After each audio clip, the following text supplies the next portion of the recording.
Hello guys! Hello! Para to sa lahat ng Leo. Leo, alamin natin kung anong messages, vibration para sa February 22, 2025. So, 5 twos siya. Okay, Leo, tingnan natin. Ano ba yung dala sa'yo ng portal opening nito? Legends. Ooh. Leo.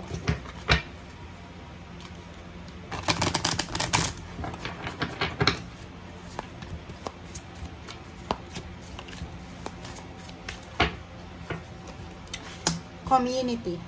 Wow. Okay. Nakakaloka to.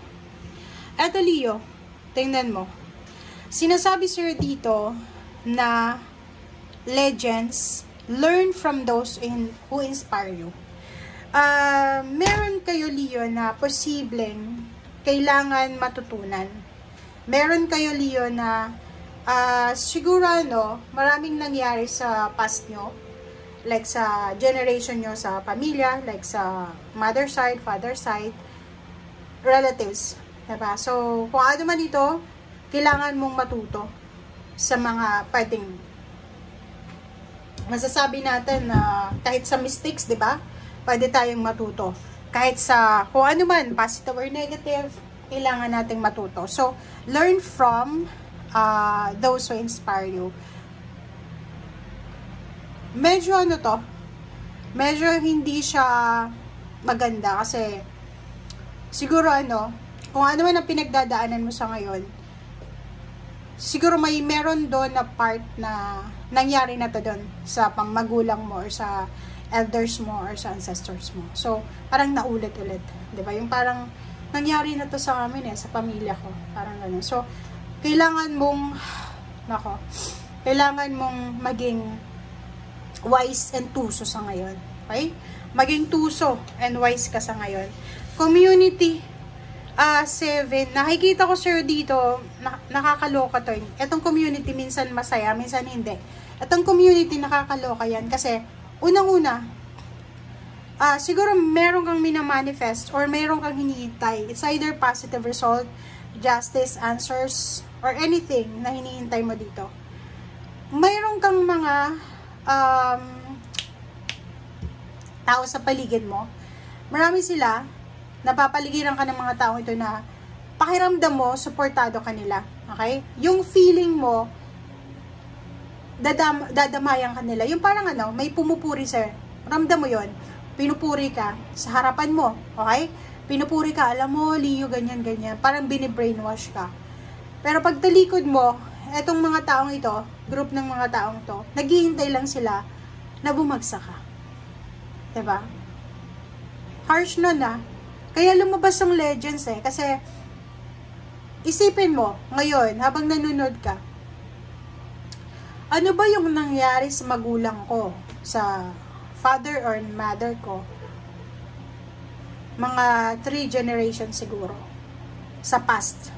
Kasi, kung yung nangyari sa kanila, nangyayari yun sa'yo sa ngayon, sinasabi yun na kaya nangyari ulit is para matuto ka sa kung anong nangyari sa past. Ano ba yung solusyon na ginawa ng ancestor mo or ng elders mo? Okay? Hindi yun nangyayari ngayon kasi sasabihin natin na talagang gano'n. Hindi.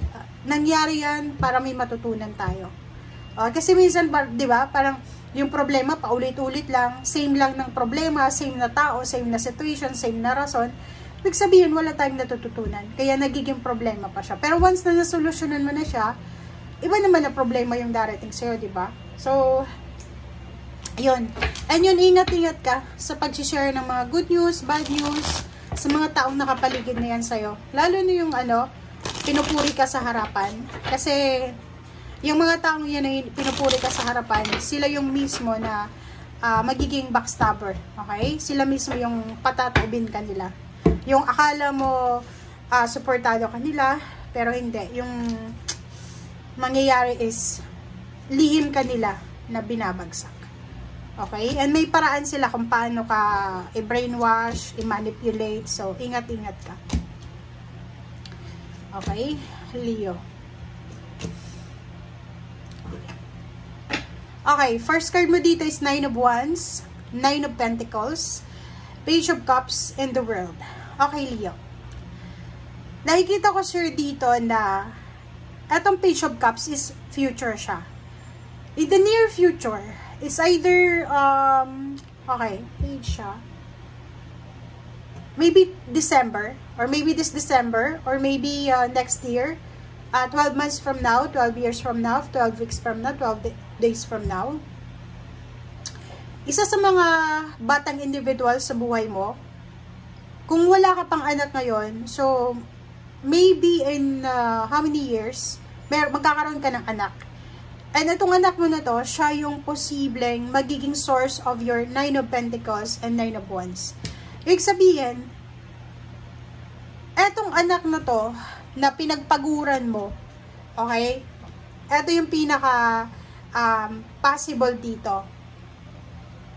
Isang magulang na Leo, nagsakripisyo siya para sa anak niya. Pinag-aral, binigyan lahat. In the near future, sinasabi sa'yo na lahat ng mga sacrifices mo ngayon, lahat ng ginawa mo sa anak mo na to, or sa taong to na bata pa, ay posibleng ibabalik sa'yo ng universe. Okay? Ng 10 folds. It's 10. Diba? 10 folds. So, financially, you will receive so much blessings, financial blessings, because of kung ano yung ginawa mo. So, parang it's a good karma para sa'yo yan. Okay? Etong anak mo na to, siya yung dahilan kung bakit ka makakapag-roam around the world.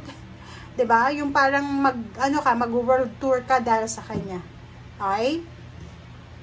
Queen of Wands, 8 of Cups, 9 of Cups, and 2 of Pentacles. So, sa ping relationship, nakikita ko sa'yo dito, Leo, na posible, in the near future, it's either August, or it's either 8 months from now, or 8 weeks from now, 8 years from now, posibleng ikaw ay magta-travel, lilipat ng bahay, makakabili ka ng bahay, ikaw ay ikakasal, ikaw ay posibleng magkakaroon ng financial balance. Kung may negosyo ka sa ngayon, ituloy-tuloy mo lang yan, Leo, kasi yung ginagawa mo sa ngayon ay siya yung posibleng maging dahilan para dumating ka sa sitwasyon na ganito. Ang 8 of Cups na to, pwedeng buong pamilya sila na magdedesisyon na lumipat ng bahay, lumipat ng bansa, lumipat ng pinagtatrabahuhan, or pwedeng company, or pwedeng may business sila. Gusto nilang lumipat ng location. And luckily, kung saan sila aalis or kung saan sila pupunta, doon nila mahahanap yung talagang success. Okay? So, yan guys ang nakikita natin. Maraming salamat sa panonood. Bye!